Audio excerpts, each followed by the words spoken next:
came on board, and as the COVID-19 risk emerged, we made a very fast decision to partner with our chief medical officer, Dr. Paul Buena, who's a psychiatrist based in Phoenix, and our nursing team led by Donna Berry, who is our director of nursing for the Chandler site. And we stood up a daily COVID-19 task force.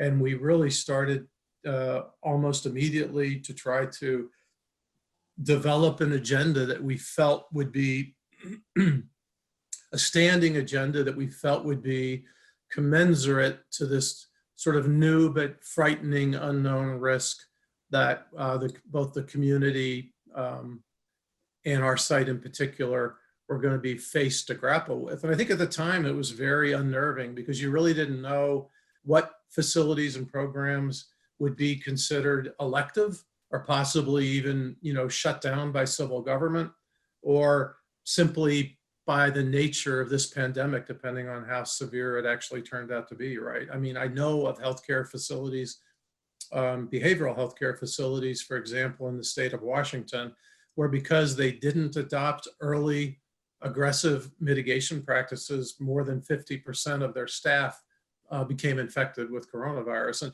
once you lose 50% of your staff at a behavioral healthcare facility where almost always there are mandated staffing ratios, you suddenly face the very real possibility of business interruption and service interruption. And so all I knew for certain, I think in the beginning, was that we faced an unknown threat, but a threat which could literally overwhelm our facility and potentially our community. And then we needed to really muster a commensurate response of seriousness on the part of our clinical team and leadership about how to protect our patients and staff. And so we've developed this daily COVID-19 call. It continues to this day. We're probably in our fourth week or so, probably our fourth iteration. So we have a very kind of finely tuned, very fast-paced call that we go through. All key stakeholders are present every morning for this call.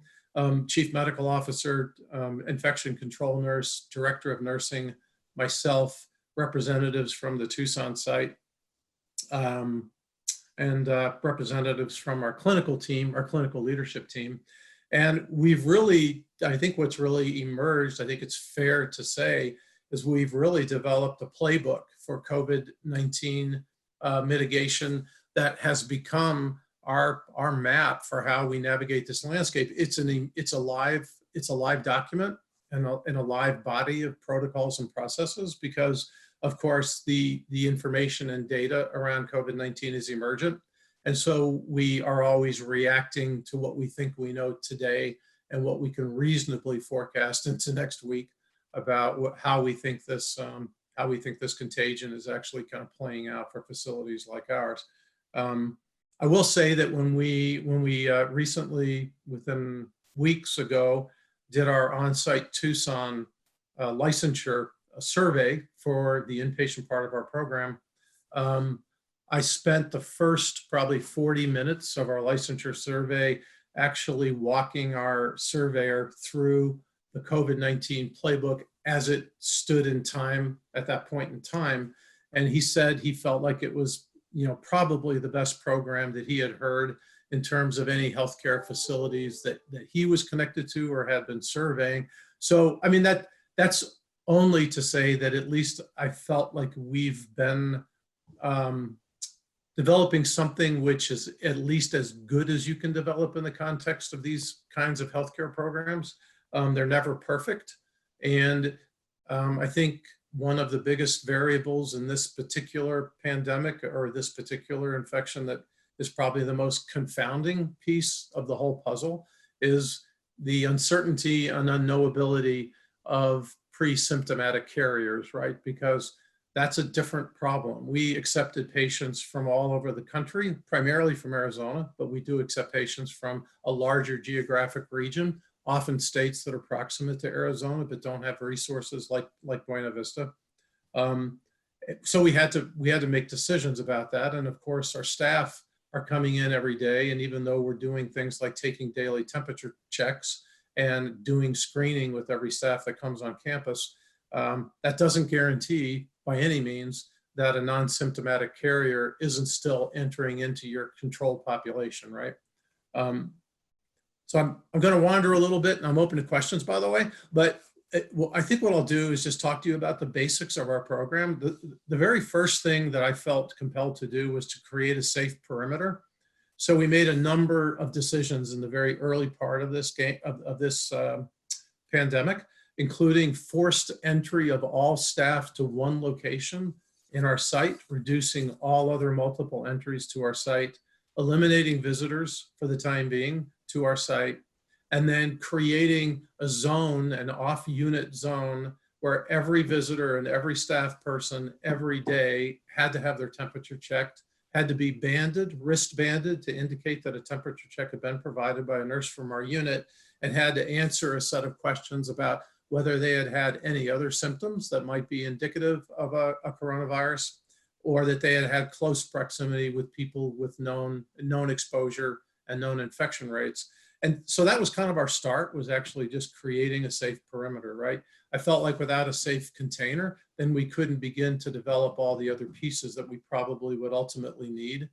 The other thing that became really obvious to us was that personal protective gear, PPE, was going to be in high demand, and that there probably were going to be supply chain disruptions, and that it was absolutely compelling for us to understand what minimum inventories of PPE we needed to keep on site, to status those daily, and to be able to be very creative about procurement so that we could always be replenishing, critical PPE that we needed to have on site to be able to keep patients safe and to be able to keep our staff safe. So that was another early part of our implementation period, was really understanding how we were going to approach PPE inventories on kind of a national level, and how we were going to keep ours secured and make sure that our staff had the tools they needed to do their job. And then, behind that, we started to develop just a number of related protocols. Everything from when should a guest be quarantined, to when should we stop admissions from a particular state or a particular locality or a particular municipality, based on the emerging evidence that there was widespread community infection. What partnership should we achieve with a local med-surg environment where we could get our patients tested if we suspected they had an active coronavirus infection? What would we do if we had someone active on our unit and needed to be able to keep the patient, essentially keep the patient in place and provide treatment and care, but also keep the rest of our unit and the rest of our population safe at the same time, and keep our staff safe?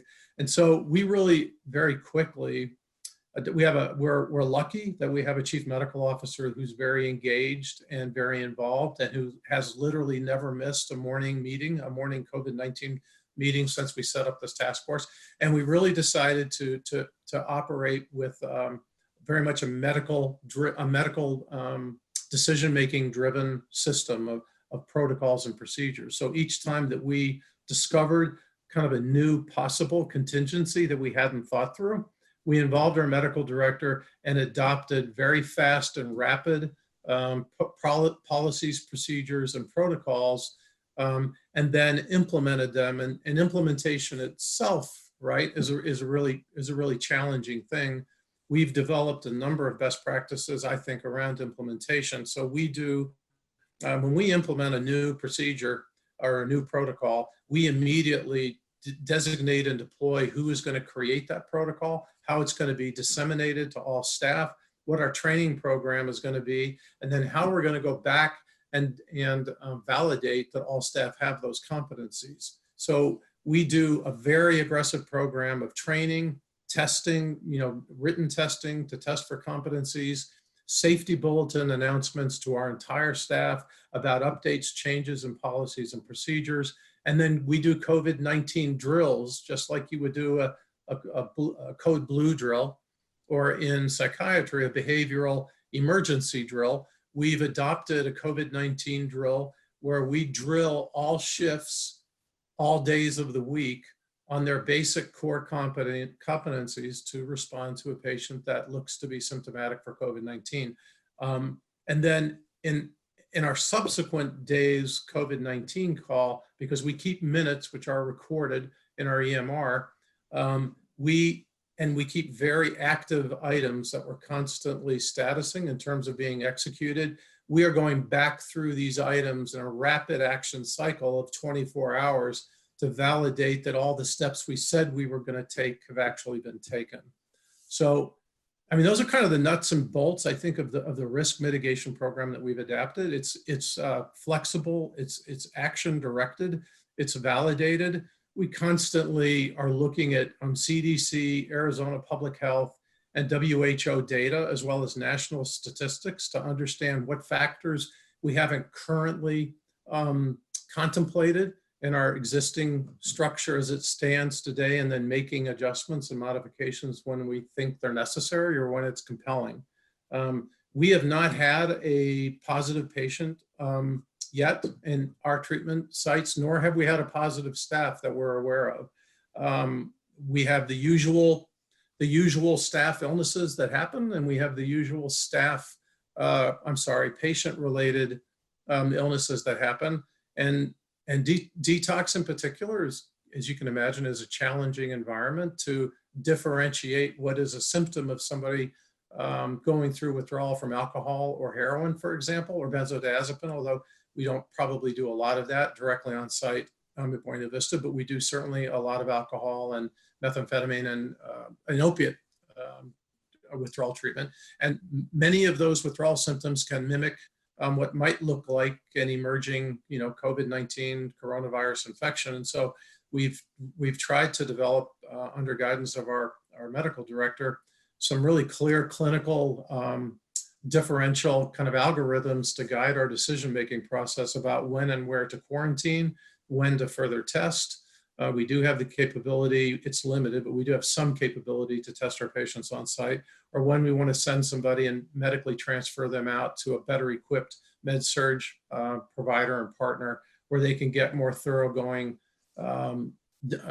diagnostics done to help us understand, what's going on with that patient. So, I mean, that's kind of a sort of narrative overview, I guess, of how we've approached this. And one thing that's been really helpful for our Tucson startup is that Chandler has been this beta site where we've been able to develop what we know is an empirically validated toolkit, this playbook for COVID-19 that we now have ready-made for our Tucson site. So that's really been, I think, encouraging when it comes to staff recruitment. And by the way, sharing this data with our staff has turned out to be very powerful just in terms of helping our staff deal with their own anxiety level about being a healthcare provider in an environment that poses some level of unknown risk that nobody can really quantify, outside of, I mean, if you're in an emergency room and you're participating in aerosolized procedures, you're intubating patients and you're, doing things like that, you're obviously at risk. It's much harder for us to assess for sure what risk our staff are at, because there's still so much ambivalent data about aerosolized contamination. We don't really know, right? Or how long things even live on surfaces. It still seems to be continuously debated. So we've been very transparent with our staff. I mean, we have erred consistently in talking a lot with our staff and in talking a lot with our patients about personal protection, about how to maintain social isolation and protect yourself and take care of yourself.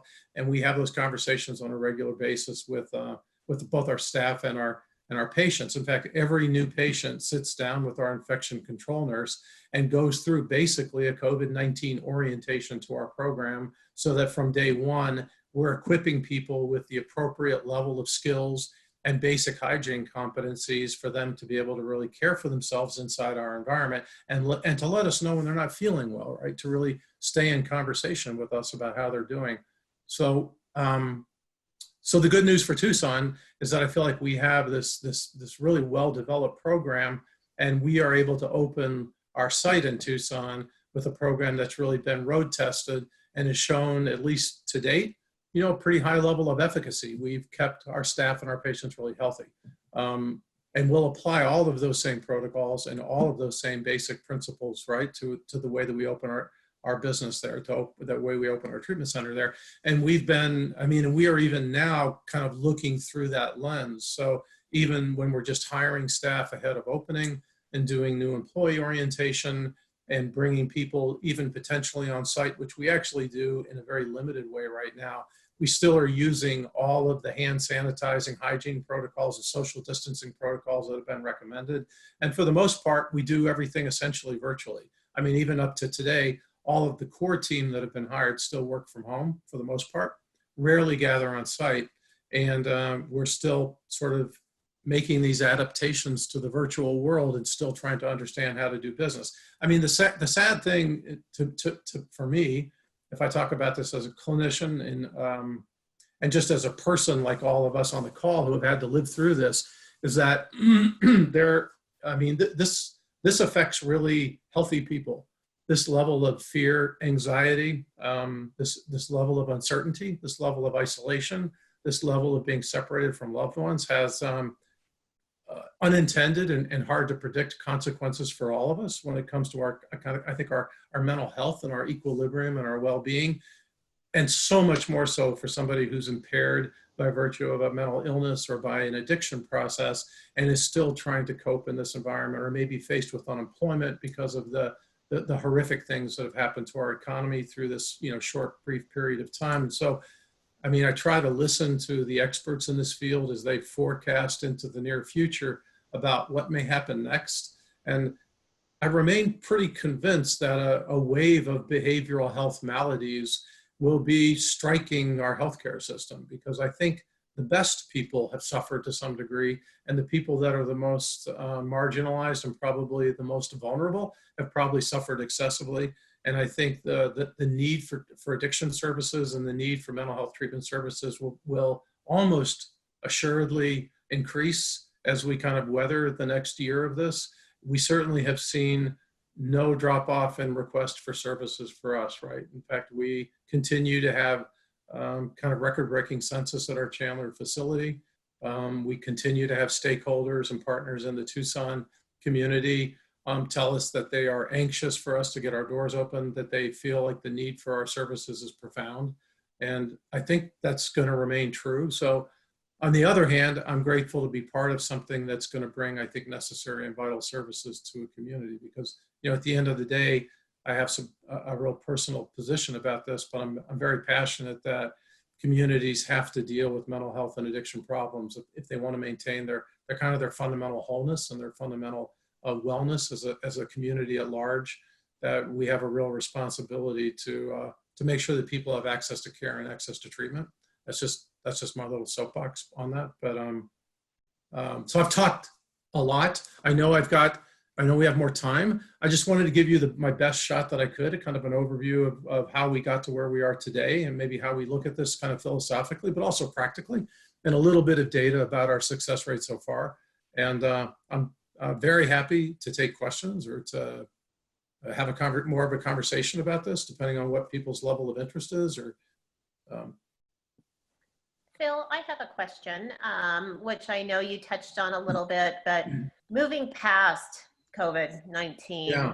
what are you expecting for the future? Do you see that the abuse, the alcohol, the drug addiction, that sort of thing is going to increase because of the stress that people are going through right now? Do you see it decreasing because they don't have the money to purchase those items? What are you hearing and seeing? That's a really good question. I mean, I think unfortunately the nature of the addiction process is that people are I don't want to misspeak, but they are profoundly motivated to service that addiction when you're in the grips of it. And I don't know that economic hardship is going to meaningfully interrupt those pathways. And what I am at least worried about is that the economic disruption and the general kind of uncertainty and fear in the community will, if anything, contribute to more addictive patterns and behaviors. And but I think particularly when people experience economic hardship, unfortunately, and I just think you can look at geographic areas all over the United States that kind of demonstrate this, that unfortunately addiction of all kinds tends to become more endemic to a population when economic hardship happens. I mean, you know, the Appalachians are a perfect example of this. I mean, I don't know, I've been in this field, the mental health field, for a long, long time, and I'm humble enough to know that I don't have any better crystal ball than anyone else does. But my instincts and my gut tells me that we should be prepared for an increased demand in services, at least in the short term. And what are you doing about that at this time? Anything? Are you looking to the future to Yeah. up your staffing? Yeah. Well, we're really, you know, I mean, I have done startups. I've done a number of startups in normal environments. I never could have imagined having responsibility for a startup in the middle of a pandemic. So, I mean, some of this gets to a point of, you know, sort of absurdity. You just have to just decide how you're going to get through this particular one. But we've really stayed really committed to opening Tucson as fast as we possibly can. There are some variables that you can't control, and I was very concerned initially. I really was cautious and skeptical that we could get staff in this kind of environment. For one thing, I think the med-surg demands for staff can be pretty high depending on where people work currently. So I thought the demand on nursing might make it almost prohibitive for us to be able to build our core staffing. But we're actually, I think, within 2 positions of having our entire core staffing team ready to open up our initial group of beds. So, I mean, I think that what we can do is really stick with the game plan that's already in front of us. And that's to continue to find a safe but viable way to open our Tucson site as quickly as possible. And we're kind of improvising to do that. But the good news for me is that we have both the medical provider coverage and we have the direct care teams that we need to actually take care of our patients. One last question, I probably missed it, but what is the estimated date that you are planning on opening? Right now we have May 4th as our target. So we're still on track for May 4th. And maybe to answer your question more broadly, I think when we can become active and open in the community, whether it's on the addiction front or kind of how we've adapted rather to try to, you know, maintain a safe environment for patients and staff. I mean, I just have always personally seen the person in my position, the person in Gwen's position being spokespeople for services, treatment, and care, right? So for being part of community groups, being active in community forums where people are talking openly about these issues and looking for solutions. So I just see us as being just the newest partner to what I'm sure is a rich group of stakeholders in the Tucson, you know, healthcare community and provider community. But I think it's being just active and willing to be involved and being willing to talk about a lot of these problems and just continuing to kind of destigmatize, you know, what is sadly, but historically been just a very stigmatized part of healthcare. I was also going to make a comment. I agree with you. I think addiction is one thing, but even just behavioral health overall, the need for that. Just because I just personally this weekend have a neighbor and friend who opened up how depressed she had gotten. I was very surprised. Her husband passed away 12 years ago, and she said, I haven't been this depressed since my husband died. I was very shocked by this. Not that, you know, we're all dealing with this in different ways, you know, and you get down on certain days. It's just a different world we're living in right now. But I was shocked how that she opened up and said that she hasn't been this depressed since her husband died. And now she's angry. You get the anger, you know. Yeah. No, I think that's a great example. I have a younger brother in Portland who has been amazingly successful, has 2 different businesses, both of which now are potentially being disrupted by this. So, I mean, his entire life, he's just been one of those folks who has always done really well at what he does. You know what I mean? And I can see him struggling right now for the first time in his adult life with the possibility that he may have to reinvent himself occupationally. And it's a big deal. Yeah, it is. I mean, it's a big deal. And I think it takes a real personal toll if you find yourself, you know what I mean, in that kind of circumstance. And I think everybody's level of anxiety about that alone is just as each successive wave of new industries and new businesses get impacted by this, I think you start to develop almost this survivor syndrome of, you know, who's next, and you know what I mean? When am I going to get hit by this? And so I don't know. In that sense, I think it's really pernicious and tough to deal with.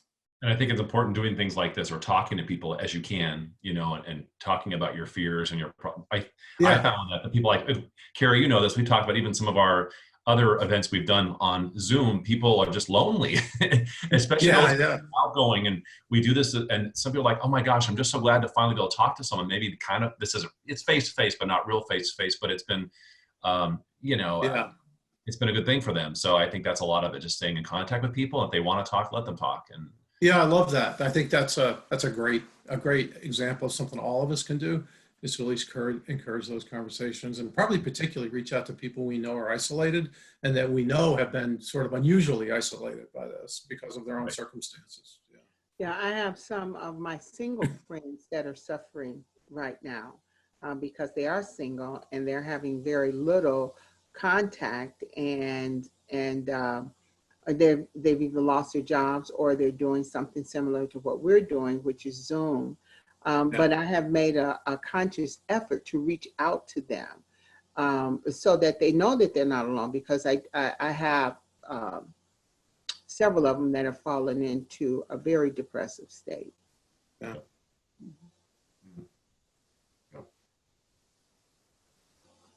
And I agree with that because I'm one of the single people that sits at home alone. And so I have to be very careful and watch. And I realize when I start talking to people, I talk a lot more than normal because I need that interaction that I'm not getting because I'm sitting here by myself in the house all day. Yeah. Yeah, I think it impacts people differently too, based on your temperament. I think some of us are more social, some of us are more gregarious, some of us, I think, are much more, I don't know, introverted probably. And maybe, you know, for some people, it sounds like this has even been a welcome relief from the pace of, you know, contemporary life and being able to disconnect a little bit and maybe look at other things in the world besides your phone. But I think for people who are socially kind of motivated and they're relational people, I think that the cost is, you know, particularly profound and hard on people. And I don't know. I mean, I think reentry for us at the treatment level, you know, we stopped doing on-site intensive outpatient services. That's a program that typically meets 3 hours a day, 3 days a week, can meet in the daytime, can meet in the evening. But you take groups of people, usually no larger than 10 to 12 or so, and then you meet, you know, in a extended group therapy setting where you tackle recovery and wellness and, you know, helping to make sure that you develop preventative habits and be on guard against remission and relapse. And we've had to move that to a virtual delivery. And I don't think it's been very successful. I mean, the nature of group work is to be present with other people. There's something about that that just there are therapeutic agents that are intrinsic to that are powerful and kind of part of the healing process. So we are actively looking at Chandler to figure out what our pathway back to our new normal for intensive outpatient services will be. And I think we're very committed that we need to get our enrollees back on site so they can actually be with the other people who are going through the program, but that we can find ways to keep them and our therapist team protected at the same time. And, you know, just still be cautious as we try to follow the general guidance and these, you know, that's coming out. But I think, and you know, the thing about our inpatient treatment is that we just were forced to go there very quickly. I mean, the only real option was to close or adapt, right? And we just chose to adapt. And I think that so in a sense, we already have our model about how to kind of hibernate with our patients through this at least intense phase and keep everybody as healthy as we can till we come out to whatever the next chapter is on this.